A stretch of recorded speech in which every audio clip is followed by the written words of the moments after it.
One of the most important aspects of your outreach is the messaging that you're using. It's really important that as we're using automation, we're using it the right way and we're being really conversational and approaching people in a very light manner and not spammy at all. So this video is going to walk you through kind of my tips and tricks and best practices to how to set up your first campaigns and to give you some ideas on how maybe you can change your approach for your outreach.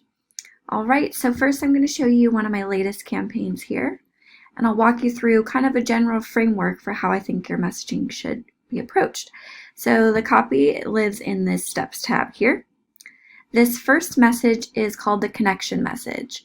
This is going to go out with your initial connection request. There's a couple things to note here.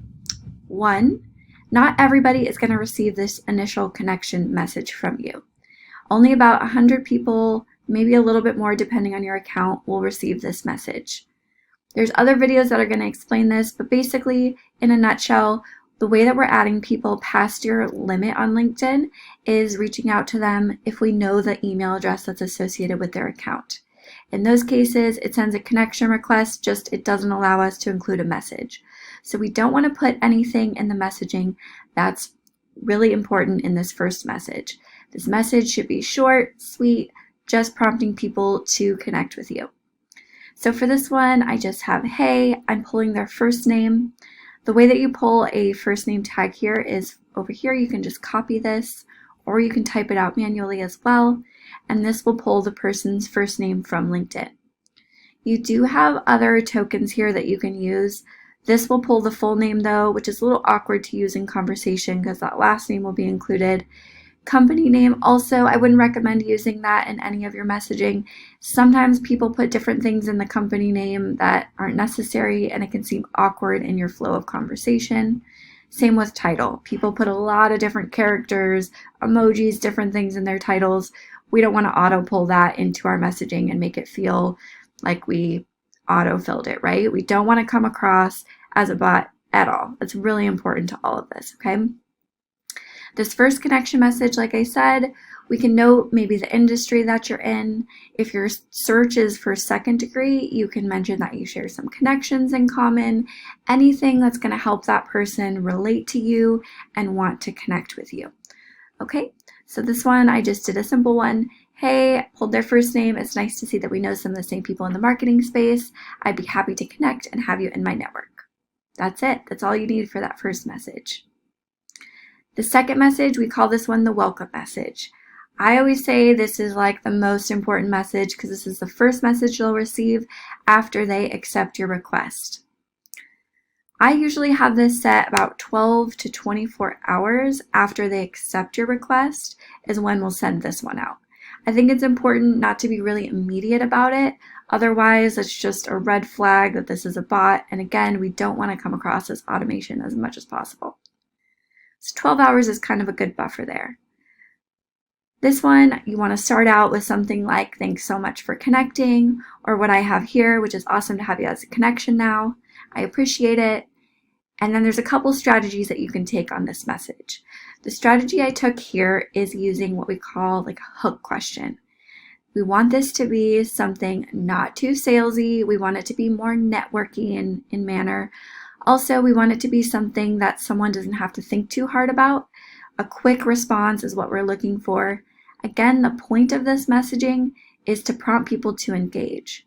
As soon as someone engages in a conversation with you here, they no longer receive any more of the follow-up steps here in the automation. They move to the inbox, and that's when you'll manually have a back and forth with people.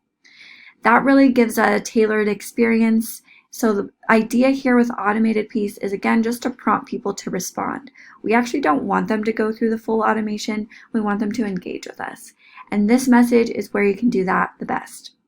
So again, something easy to answer. Has business been going well for you so far this year? How long have you lived in the area is a good one if you're doing specific geography. Again, things that evoke happy emotions and things that evoke something that's really, really easy to respond to. Does really well here. So if you have kind of a more intricate question that you're thinking as an opener, try to think about how can I change this into a yes or no question, or how can I make this a little less salesy? That'll go a long way. If you decide not to take the question approach, there is another option. I like to call this more of like a buffer. So maybe instead of asking a question here, I would just leave it at like, have an awesome day.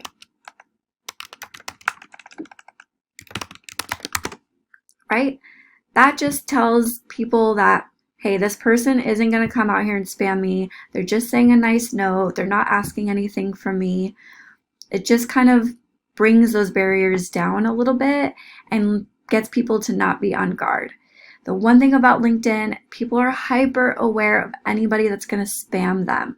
So if they accept your request and you start shooting out all these sales pitches, they're most likely going to disconnect from you, or at the very least just not respond to you.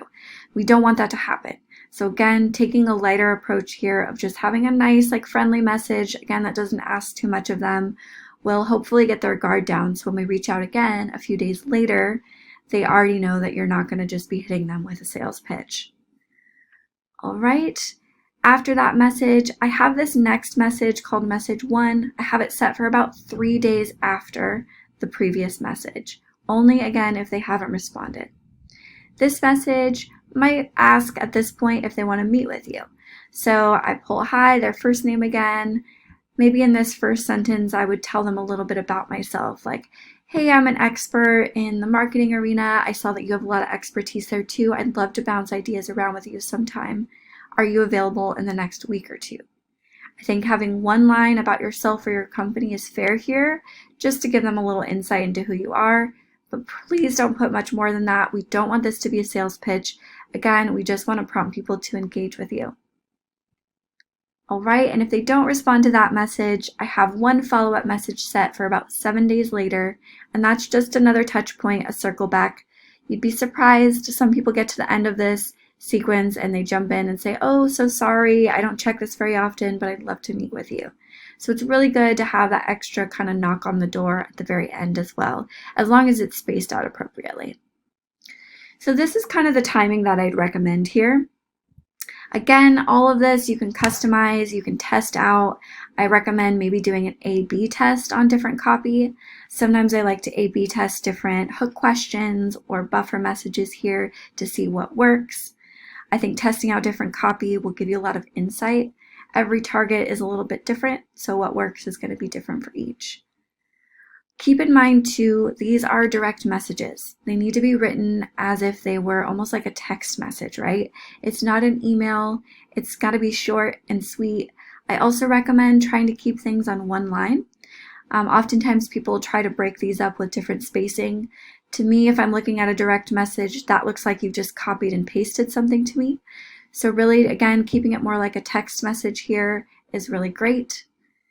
I also like to tell people, try as much as possible to take a network approach to this. I always kind of compare this to like going to a networking event. You wouldn't walk up to someone that you don't know at a networking event and just immediately pitch your services. You'd ask them about themselves a little bit, maybe talk about the weather or what they're wearing, something a little bit lighter, build that rapport a little bit. And then when you come in with your sales pitch or when you talk about your company, they're going to be that much more eager to listen to you and to engage with you. It works the same on social media, and it definitely works that way on LinkedIn. All right, those are all the tips I have for the standard messaging sequence. I did want to show you one last piece here though. You do have the option to put messaging here for InMails and group messages. I recommend having this on all of your campaigns. If you're unable to reach people through the different methods in the software will send an InMail to anybody that has available an open InMail on their account. So for this, it looks a little different than a normal direct message. You do have to include a subject line here, and then the message can go in the body there. Again, I keep this really simple, similar to our connection message. It's nice to have in here though. It will send to those people as an InMail or a group message if you're in the same group as them. All right, that's it for the messaging here. Please look at our other tutorial videos for more of the next steps on making the most out of your campaigns.